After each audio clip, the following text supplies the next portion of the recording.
네, 안녕하세요. 31년 차 개그맨이면서 또 20년 차 라디오 DJ, 컬투쇼 DJ를 맡고 있고요. 글 쓰고 또 노래도 가끔 한 번씩 내고 공연하고 그리고 또 뮤지컬도 가끔 하고 하는 게 많네요.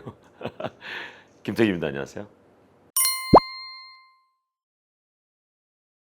뭐 어떤 뭐 공연을 하거나 방송을 하거나 스케줄이 있을 때 빌 때 그 틈을 이용해서 쓰게 되는데 야 그걸 좀 쓰기가 쉽지 않을 텐데 하시는 분들 꽤 많아요. 근데 저는 글 쓰는 게 휴식 같은 느낌이에요. 그래갖고 약간 충전 하면서 약간 스트레스 해도 되고 그래서 글 쓰면서 행복하기도 하고 그래서 시간이 나면 이 공간에서 혼자 글 쓸 때가 많아요. 그러면서 나와 대화하는 느낌이 드는 그 내 마음속에 생각했던 거 살아온 길을 통해서 얻어진 나의 어떤 그런 여러 가지 감정들을 정리하는 그런 단계들인 거죠. 재밌어요. 제가 지금까지 인생을 살아오면서 제가 겪었던 일들이 되게 많잖아요. 그런 여러 가지 순간들을 글재료를 삼아갖고 지지고 볶아하고 끓이고 삶고 굽고 해서 글밥상을 차리고 싶었던 거예요. 그 이유가 우리 시대를 지금 살고 있고 저보다는 아직은 이 시대를 더 살아가야 되는 후배들 20, 30대, 40대까지 당황스러운 순간들을 맞이할 수도 있고 뭐 그런 겪지 않아도 되는 일을 겪어낼 수도 있고 막 그런 분들한테 일일이 만나서 밥 한 끼 사주고 싶어서 용기를 주고 싶어서 그리고 한번 안아주고 싶어서 근데 일일이 만날 수가 없으니까 그래서 글로 밥상을 차려본 거예요. 최대한 많은 사람한테 내가 밥 한 끼 살 수 있는 길은 뭘까 하다가 글로 밥상을 한번 차려보자. 제가 쓴 글이니까 제가 사는 거잖아요. 사실은 우리가 한 식탁 안에서 테이블에서 같이 밥을 마주하면서 먹는다는 것은 어느 정도의 친분이 있어야 가능한 일이잖아요. 처음 만난 사람하고 밥 먹지 않잖아요. 그런 의미를 갖고 있는 거죠. 그래서 어느 정도 나를 생각해주고 그리고 그 사람한테 위로를 받을 수 있고 또 인생의 어떤 선배 느낌의 사람들이 밥을 사주는 느낌? 좀 구차하지 않은 아저씨가 되고 싶었던 생각인 것 같아요. 왜냐하면 아직도 이제 사람들 앞에 서는 마이크 앞에 서고 무대 위에 서는 사람이다 보니까 생각이 좀 몽글몽글 해야 된다고 생각해요. 내가 이렇게 살았으니 너도 이렇게 살아가 아니라 내가 사는 거를 조금 나눠주고 싶다는 생각이기 때문에 꼭 그대로 살아야 되는 것도 아니고 당신의 성향에 맞게 나의 팁을 응용해서 함께 살았으면 좋겠다는 생각이다 보니까 그렇다고 막 힙접시가 되려고 요즘 애들 선호하는 브랜드의 옷을 입는다거나 뭐 스타일링을 한다거나 요즘들이 MZ들이 선호하는 뭐 그런 줄임말 많이 쓰고 그런 거를 막 일부러 찾아갖고 장착한 다음에 막 써먹으려고 하는 그런 느낌은 아니고 그냥 내 인생을 열심히 사는 아저씨인 거예요. 그냥 좋은 냄새가 나는 좋은 향기가 나는 아저씨. 와, 저 사람 괜찮은 사람인 것처럼 보이는. 근데 사실 그 매력이라는 글도 있지만 그 매력은 내가 느낄 수 없고 남이 나를 볼 때 느끼는 감정이거든요. 그래서 저한테 좋은 향기가 나면 고마운 거고 뭐 아니면 뭐 그만인 거고 내가 제일 좋아하는 걸 찾아서 결국엔 살아내고 있는 아저씨의 모습이 힙저씨가 아닌가. 남을 흉내내려고 사는 게 아니라 불평불만이 많은 꼰대가 아니라 그런 느낌이 힙접시가 아닌가 생각해요. 근데 제가 힙접시인지 아닌지 잘 모르겠어요. 남이 판단하는 거니까. 물어본 적은 없어요. 우리 아들한테 물어본 적은 없는데 아들은 그래도 제가 나가고 출근하고 또 집에 들어갈 때마다 꽉 안아주는 걸 보면 뭐 괜찮은 아빠인 것 같아요. 그리고 먼저 책을 다 읽어봤기 때문에 이번 책은 어떤 것 같아? 뭐 쌍따봉 이렇게 하면서 저번 책도 좋았는데 이번 책도 좋았던 것 같아. 그러면 되게 뭐 자랑스러워하는 것 같고 예, 아빠랑 또 소통이 더 잘 되는 거는 보면 아빠의 모든 생각이 들어가 있으니까 책에 이런 생각을 갖고 있구나. 저는 아들한테 아빠의 얘기를 들려주고 싶어서 글을 쓰거든요. 안 그러면 여기 있는 생각들을 책 안에 들어있는 모든 글들을 아들하고 앉아서 얘기하려면 몇 날 며칠이 걸려도 힘들거든요. 그래서 아들은 뭐 어떻게 생각하는지 모르겠지만 여하튼 전 아들한테 할 얘기를 책 안에서 다 했어요. 아직까지 반반은 없어요. 다 그 아저씨들이 사실 지금 인생 살기 바쁘신 분들이고 남들 관여하기 참 쉽지 않은 분이기 때문에 저는 오히려 그분들이 제 책을 읽었으면 좋겠어요.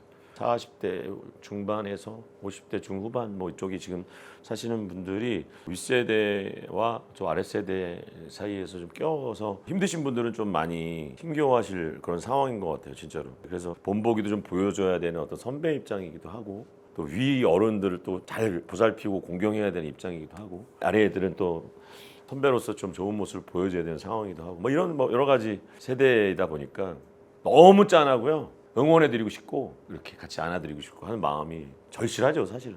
아주 현실적인 어떤 그런 팩트에 대한 얘기를 써놨기 때문에 그런 것들에 대한 어떤 약간 공감대도 하시면서 아 나만 그렇게 산 게 아니구나라고 공감도 하고 젊은 층과 좀 어울리기 위해서는 약간 섹시한 생각을 가질 필요가 있거든요. 그거의 포인트는 혼자 있기라고 생각해요. 우리는 살면서 매 순간 가족이 있고 뭐 자식이 있고 친구가 있고 동료가 있지만 매 순간 혼자 되는 순간이 꼭 하루에 몇 번씩 있어요. 집 안에 있어도 각자의 공간에 있으면 그건 혼자거든요, 사실은. 그러니까 그런 순간도 그렇고 이 혼자 있기를 잘 해야 한다고 생각해요. 그래야 잘 살아내는 어른이 되는 것 같아요. 그 혼자 있기를 잘 즐기고 그 외로워질 용기가 필요합니다. 외로워질 용기가 있어야지 그 외로움을 잘 즐기면 정말 그 뭔가 잘 살아가는 어른의 모습이 되는 것 같아요. 결국에는 나중에는 더 혼자 있는 시간이 많아질 테고 그때마다 당황하게 되는 사람이 있을 수도 있고 이미 그걸 준비한 사람은 그 혼자 있기를 즐기기 마련이겠죠. 혼자 있기는 다른 말로 하면 나와 잘 지내는 거거든요. 나와 잘 지내는 건데 이 나라는 사람을 자꾸 질책하고 강박에 쌓여 있는 사람들은 잘 지낼 수가 없어요. 왜냐면 그 혼자 있는 게 두렵거든. 그래서 뭐라도 자꾸 전화를 하고 누굴 만나고 싶고 하는 사람인데 혼자 있기를 잘하는 사람이 진정으로 내가 괜찮은 사람이 돼 보이는 듯한 느낌인 거야. 누가 날 찾지 않아도 나는 잘 즐기고 있으니까 아무렇지 않아도 보란듯이 행복한데 뭐가 문제야? 뭐 이런 식이 되기 때문에 전혀 강박이라든가 그런 불안함이라는 게 사라지더라고요. 그거를 자꾸 권장합니다. 저는 글쓰기 꼭 책을 안 내시더라도 나만의 생각을 자꾸 꺼내어 볼 필요가 있어요. 그러면 되게 행복해지는 시간이 오거든요. 그리고 뭐 좋아하는 음악 듣기, 여기 앉아서 좋아하는 골프 연습을 또 하기도 하고 여기서 그냥 스윙 채도 보이시지만 뭐 연습을 하기도 하고 책을 읽기도 하고 혼자 걷기도 하고 뭐 그런 평범한 일들이에요. 좋아하는 영화를 보기도 하고 그런 것들이 다 일일이 좋은 것 같아요. 땀내게 운동을 하는 것도 괜찮고 그런 시간들이 모여서 하루가 만들어지잖아요. 보니까 그런 것도 좀 찾아내 보시는 게 좋은 것 같아요.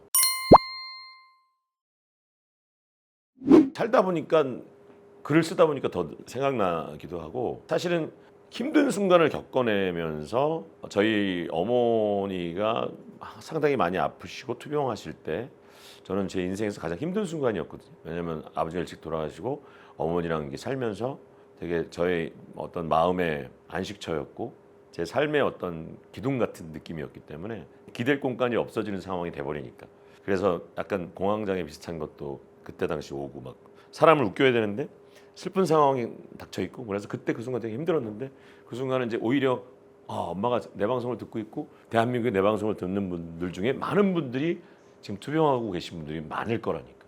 그러니까 그분들을 위해서라도 2시간이라도 웃게 해야 되겠다는 마음으로. 네.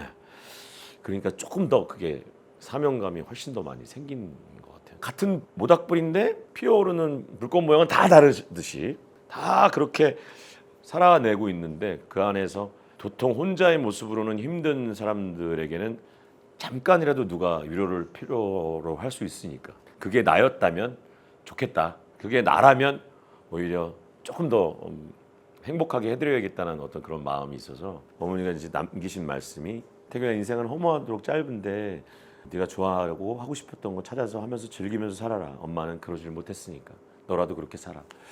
어머니 그런 말씀을 나누고 하늘로 이제 돌아가셨는데 그렇게 생각해 보니까 과연 나는 어떻게 살았나 생각하더라고요. 그래서 그 이후에 나에 집중을 하게 됐어요. 나라는 사람에 집중을 하게 되죠. 그래서 나는 뭘 좋아하고 내가 뭘 하면 행복하지를 찾아냈더니 이게 그걸 했더니 조금씩 행복해지기 시작하고 남들은 나한테 아무도 관심이 없는데 내가 왜 굳이 남 눈치를 보면서 살아야 되냐 그런 생각들을 가지니까 세상이 너무 시원시원하고 너무 행복해지고 가슴속에 아주 시원한 바람이 들어오는 것처럼 하루하루가 시간이 순간순간이 편안해졌어요. 뭐 어머니 주신 선물인 것 같아요. 그게 공식이죠. 컬투쇼에서 라디오에서는 우리가 흔히 겪어내는 재미난 일들이 많이 일어나는데 그 중에 이제 우리의 배변의 활동에 일어나는 급동과 뭐 소변과 뭐 이런 상황이 많이 발생하거든요. 근데 그거를 사실 자기도 모르게 일어나는 일들에 대해서 재미난 상황이 벌어지면 무조건 컬투쇼를 생각합니다. 일로 다 몰려요. 근데 왜? 내가 소개를 잘해주니까. 웃기니까. 근데 그렇게 한번 웃겨버린 사연은 이게 온라인상으로 막 돌아다니면서 전 국민을 다시 한번 또 웃겨요. 그게 얼마나 좋은 시너지입니까? 무조건 컬투쇼에 여러분들 지금이라도 한 번도 안 보내보신 분이 있으면 묵혀놓으신 사연을 꼭 컬투쇼로 보내주십시오. 이거는 그냥 당신이 상품을 받기 위한 게 아니라 너무 많은 사람들을 웃겨 만들 수 있는 좋은 코어가 될 수 있기 때문에 사명감을 가지고 보내야 됩니다. 요새 또 새로 나온 노래도 그러니까 요즘에 제가 행복에 꽂혀 있어요. 몇 년 전부터 사람들은 언제 행복하고 언제 행복감을 느끼고 행복이 뭔지를 알기는 알까? 뭐 이런 생각을 했어요. 저도 몰랐기 때문에. 기자님은 행복이 뭔지 아세요? 라고 이제 물어보면 딱히 대답을 하지 못하거든요. 이게 제 공식적으로 이제 공연장이나 행사장을 다니면서 던지는 질문이에요. 막 웃기고 재밌게 해주다가 여러분은 행복이 뭔지 아세요? 그러면 조용해져요. 네. 그래서 그 행복에 집중을 하기 위해서 이번에 나온 그 책도 결국엔 행복에 관한 얘기예요. 우리가 행복하기 위해서는 어떻게 해야 하고 뭐 이런 얘기. 그리고 이번에 새로 나온 음원도 제목이 그래야 행복하니까 라는 제목의 곡이고, 그리고 제가 지금 다니고 있는 이번 전국 투어 김태균 쇼 투어의 주제도 Till Make You Happy예요. 당신이 행복해질 때까지. 어렸을 때는 그런 밤 시간대에 그런 그 감성 쩌는 시간 있잖아요. 뭐 막 혼자 꽂혀갖고 막 그거에 있었는데 지금은 낮 시간에 너무 오래되다 이렇게 하다 보니까 이 해가 떠 있는 시간에 사람들이 되게 좀 행복했으면 좋겠다는 생각을 해요. 왜냐하면 그때 좀 기운을 많이 받아야 밤에 자기만의 시간을 가질 때 감성적으로 행복할 수 있으니까. 그러니까 저는 어느 시간대도 좋아요. 근데 새벽은 이제 좀 나이가 들어서 힘들더라고. 그래서 그냥 한 12시 이전까지는 저는 계속 쌩쌩해요. 그냥 아침에 일어나도 그렇고 어느 시간대든지 좀. 예전에는 DJ 하라 그러면 밤 시간대를 하고 싶어요. 왜냐하면 저 롤모델이 별이 빛나는 밤에였기 때문에 그때는. 지금은 낮 시간대 너무 익숙해져 있다 보니까 그렇습니다.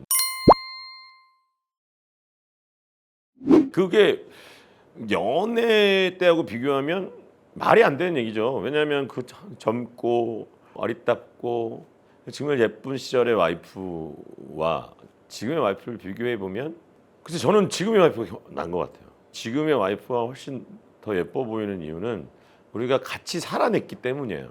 삶을 같이 살아냈고 같이 함께 예쁜 아이를 만들었고 키워냈고 또 힘든 일을 겪어냈고, 그리고 아무 말 없이 날 안아줬고, 내가 힘든 일이 있었을 때 그때 강박에 휩싸여 있던 아슬아슬했던 시절에 내가 집에 딱 들어갔을 때 얇은 미소로 그냥 나를 반겨줬을 때 모든 게 싹 내려갈 때 그 느낌, 뭐 여러 가지 그 아주 자잘하던 여러 가지 순간 찰나들이 있어요. 그런 것들이 쌓이고 쌓여갖고 그냥 나 자체를 이렇게 온전히 안아주고 인정해주는 사람이 또 있을까라는 생각이 드는 거예요.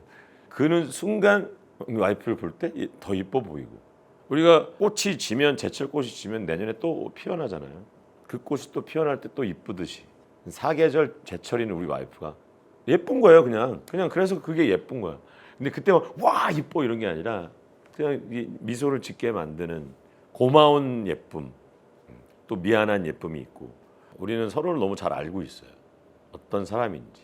그리고 어설픈 모습들이 다 있어요. 또 이렇게 좀 이렇게 모났던 모습이 동글동글해질 수 있게 서로 감싸주는 모습에서 결혼 생활이 유지되는 것 같고요. 다른 모습을 좀 많이 인정하려고 노력하는 것 같아요. 전에는 그렇지 않았던 것들에 대해서 저 사람이 내 맘 같아지기를 기다려 주는 게 아니라 그냥 온전히 그 사람 그대로의 그 사람을 사랑할 수 있는 나를 기다렸는데 그게 사랑인 것이라 알게 되는 순간 좀 뭔가 되게 마음이 따뜻해지면서 몽글몽글해지더라고요. 그래서 싸움이라는 걸 해본 적이 없어요.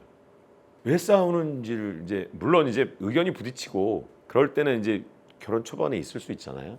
그게 참 부질없는 일이라는 것을 알게 되고, 그래서 일부러 뭐 참고 그러는 게 아니고 할 말은 하되, 그게 진짜로 지금 내가 이 부부 관계에 있어서 이 말을 해서 좋아질 것인가는 조금은 심사숙고할 필요가 있을 것 같긴 해요. 이게 욱해서 나오는 얘기인지 아니면 진심으로 하는 얘기인지. 대부분 안 하는 게 좋아요, 말은. 그래서 저는 주로 말을 들어주려고 노력합니다. 물어보는 얘기는 꼭 하고, 와이프가 오늘 또 있었던 일에 대해서 수다를 떨 때 같이 산책할 때 그 얘기를 들어주면 또 너무 그 제잘되는 모습이 예쁘기도 하고, 이게 다 같이 들어주다 보면 너무 귀여워요. 그런 모습이. 그러니까 그런 좋은 모습을 발견하려고 노력하시는 게 좋겠어요. 우리 아들을 키워낼 때도 보면 아직까지도 저렇게 저 모습은 좀 없었으면 좋겠다는 모습들이 그냥 계속 가요. 성향이 쭉 가잖아요. 근데 내가 저거를 고쳐주고 싶다는 생각을 한 번씩 잔소리 비슷하게 하거든요. 야, 이거는 네가 만약에 사회생활에 나가서 또 이렇게 만약에 한다면 아마 주위에서 너를 보는 눈이 좀 별로일 것 같다는 생각도 들기도 해. 그냥 뭐 잔소리라고 생각하면 좋겠지만 그냥 네가 한번 너를 사랑하는 부모가 해준 얘기니까 한번 귀담아 들어보고 그건 네가 알아서 하되 꼭 고쳐라는 얘기는 아니야. 이렇게 얘기를 해주거든요. 근데 결국에는 지가 사는 인생이니까 어느 순간 부모 곁을 떠나기 전까지는 부모가 서로 아끼고 배려하는 사랑하는 모습을 보여주는 게 걔가 앞으로 살아갈 힘이 되는 가장 큰 원동력인 것 같아요. 결국엔 그게 답인 것 같아요. 이래라 저래라 아무리 해도 결국 지가 느껴야 그렇게 사는 거니까. 그래서 저는 큰 애한테 기대와 그런 것도 없고 진짜 그냥 잔기술만 많이 가르쳤어요. 도움되라고 여러 가지 뭐 피아노 치고 뭐 이런 것도 있잖아요. 마술도 가르치고 운동도 가르쳐 놓고 어느 순간에 써먹을 수 모르는 거니까 공부는 지가 알아서 하는 거고 공연은 에피소드가 곧 공연의 어떤 그 내용이 되는 거예요. 에피소드가 그러니까 대본대로 이어지고 공연이 끝나면 에피소드가 없죠. 근데 어느 순간 돌발 상황이 발생하고 어떤 관객과 함께하는 순간에 그런 순간이 발생하면 그게 사실 재미의 핵이에요. 당황한 거라면 예전에 무슨 저희가 연인석 프로포즈석이 있었어요. 보통 남자들이 그게 좀 자리가 좀 비싸거든요. 남자들이 예약을 해서 프로포즈를 하는데 여자가 예약을 한 적이 있어요. 그랬더니 이거 예약하신 분 올라오세요. 뭐 이렇게 해서 이제 연인석이 올라왔는데 여자분이 올라오시더라고. 그랬더니 뭘까 그래서 남자한테 프로포즈를 하려고 그러는데 이 1리터짜리 2리터짜리 생수랑 세숫대야를 챙겨갖고 왔더라고. 자기 여기가 갖고 올라가고 남자를 의자에 앉혀놓고 발을 씻겨주는 거야. 좀 당황스러웠던 적이 그때 기억이 나는 게 좀 있어요. 지금 정확히는 아직은 안 나왔는데 왜냐면 대관이 계속 지금 잡혀야 돼갖고 연말 계획이 지금 뭐 대전이 8월 2일이 제일 빠른 거고요. 그 뒤로 이제 쭉 계속 대도시가 잡힐 거예요. 대구, 부산, 광주 뭐 이렇게 쭉쭉 전주, 뭐 수원, 인천 뭐 이렇게 갈 것 같은데 일정이 나오는 대로 뭐 이렇게 쭉 저희가 뭐 제 인스타라든가 여기 다 공개가 되고 뭐 할 테니까 당연하죠. 행복하실 때까지 공연은 끝나지 않습니다. 그러니까 공연이 한 3시간 가량 되더라고요. 지쳐갖고 저 행복하니까 내보내주세요. 그럴 때까지 그냥 하는 거야. 내가 행복하다고 실토할 때까지 그냥 하는 거야. 이제 몰아서 지금 하고 있는 벌려놓은 일들이 꽤 있다 보니까 공연도 잘 마무리해야 되고 글 쓰는 책들이 많은 사람들의 글밥이 많은 사람들한테 든든한 한 끼가 되게 또 해야 되니까 그것도에도 좀 집중하고 매일매일 하는 방송에 제일 기본으로 집중을 해야 될 것 같고요. 그리고 사이사이 제 즐거움도 있어야 되니까 좀 저도 새로운 걸 좀 배워볼까 생각도 하기도 하고 안 해봤던 거를 좀 해볼 생각도 있고 그러다 보면 또 다른 일을 또 버리지 않을까 싶기도 하고 더 몸이 더 한시라도 젊을 때 뭐 다른 장르 뮤지컬 또 한 작품을 또 해볼 생각 또 있기도 하고 도전은 그냥 저를 좀 약간 설레게 하는 거기 때문에 또 다른 걸 뭘 하게 되지 않을까 싶기도 하고 모르겠어요. 아직 여러분들이 사시는 곳에 우리가 이왕에 한번 세상에 태어난 이상 여러분 인생의 생방송이 시작됐다고 생각하시고 여러분이 주도적으로 인생의 방송을 해주시고 계신다고 생각하십시오. 그러면 아마 나 없이는 진행이 안 되는 여러분의 인생 정말 뭔가 주도적으로 여러분의 행복을 이끌어 가시는 여러분이 됐으면 좋겠습니다.